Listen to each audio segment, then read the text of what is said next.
artist, New York Times best-selling author, and oh, did we also mention she's an international multi-platinum selling pop star?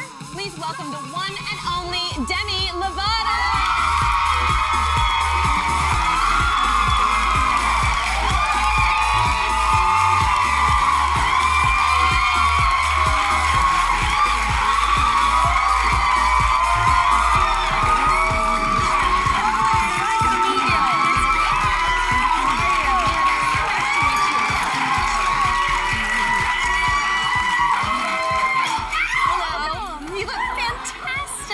So much.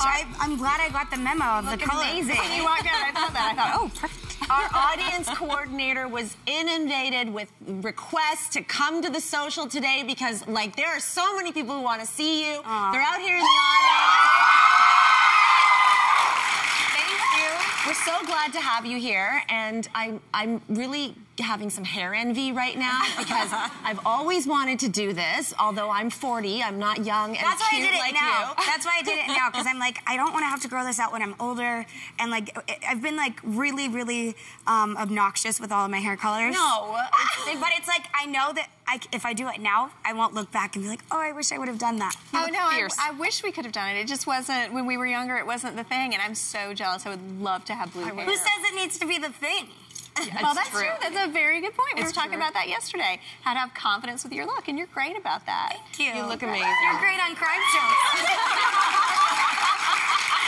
you. That's so sweet. So, Demi, your album, Demi, is it's your 4th studio album. It has gone certified gold in Canada. You said that this album was very therapeutic. So, how is the album different from your previous records?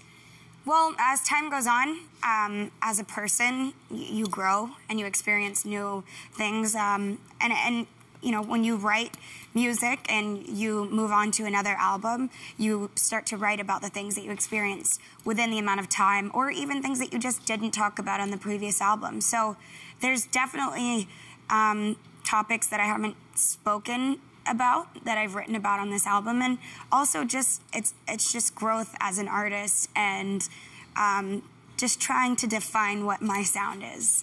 And is that how you sort of prepare yourself for the next album? When you're writing the one before, do you say, oh gosh, I wish that I had taken a moment to address this feeling or to talk with my audience about this? Is that what led you to the Neon Lights tour? Yeah, really? definitely. I think that when I was making my last album, and every album, really, I have things that I wanted to talk about in the past that I never spoke about. And so I always thought, okay, going into my next album, I'm definitely going to put this song on the album. Definitely going to put this. But then when you write and record 20 songs, and then you have to sum it down to 12. It's really, really difficult. So sometimes it doesn't always turn out the way that you expect. Well, that's what I was going to ask. Does it feel cathartic, or are you like, oh, gosh?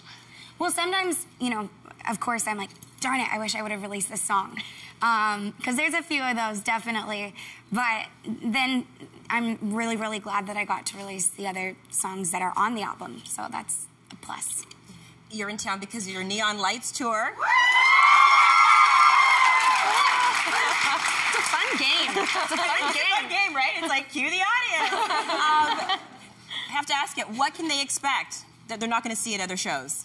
I think what you can expect that you won't see in other shows is a connection between me and my audience that is kind of unbeatable.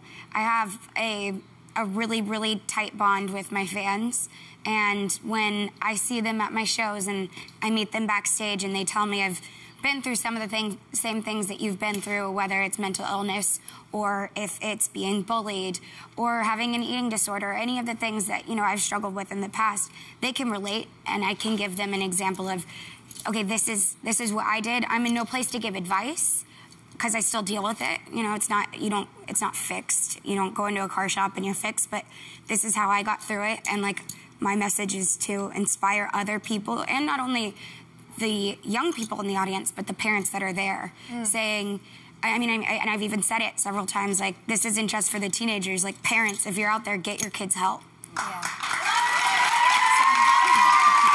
And it's so funny because sitting next to you as the mom mom of a little girl, I'm looking at you and I'm thinking, wow, you have been through so much in your life and you are still so young and you've handled it so well. It really is inspirational. Good for you.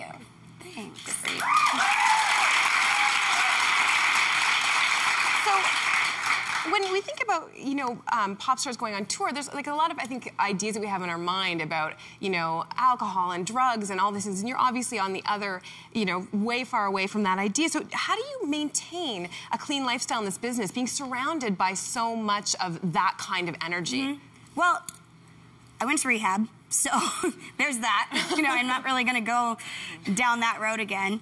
Been there, done that, bought the T-shirt. Like, it's just, I'm over it. Do you make sure, though, is that message, or people, do you try to make sure that the people who surround you have a certain kind of lifestyle as well that's in keeping with yours? Yeah, absolutely. I mean, because I have nothing in common with people that are doing the opposite of what I stand for. Mm-hmm. So I often will, even on my tours, I drug test people and make sure that everyone's clean on the tour, just because I just want everyone to be putting on their best performance. But for me, it's something that I'm really fortunate to be able to do, because I am the boss on the tour, and say, you know, I expect everyone on this tour to put on the greatest show possible.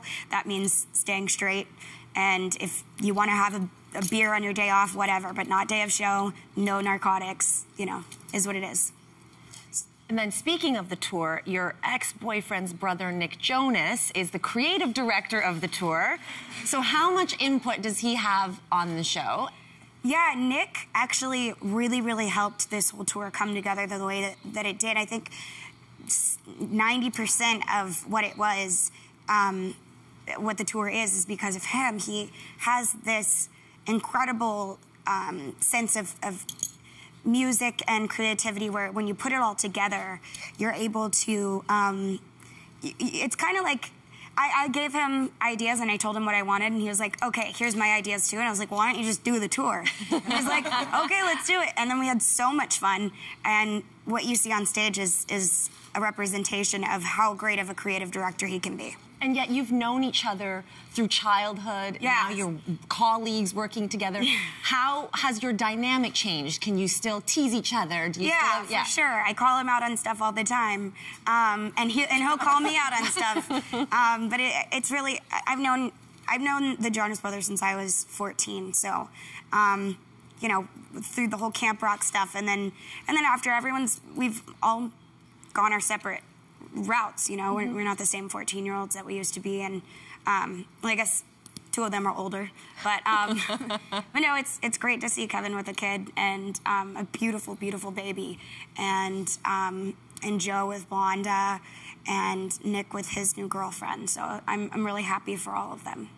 So it really is your community. These are your childhood friends, and you've just expanded your relationship. Yeah, but I also made new friends too that are out in California that I met through things that, you know, support the environment that I want to live in.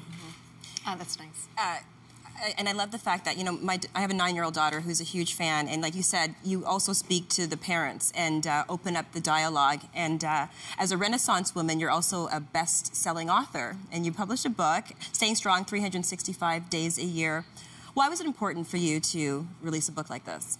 Well, because I think, one, I used to tweet in the middle of the night that were like, my fans would, like, she knows what I'm talking about. I would just, like, I would have these, they called them my Buddha tweets, and it was just like thoughts that came to my mind really late at night.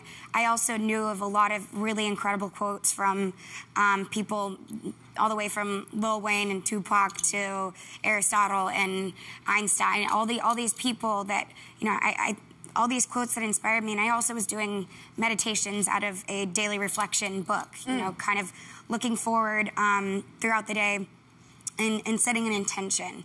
And so people ask me how I do it, and so I said, you know what, I'm just gonna put out a book, and if it helps people, that's my main goal. Thank you so much for gracing the social today. Thank you, Demi. You can grab her latest album, Demi, in stores now, and you can check out thesocial.ca for all of Demi's tour dates. And of course, we'll be right back after the break.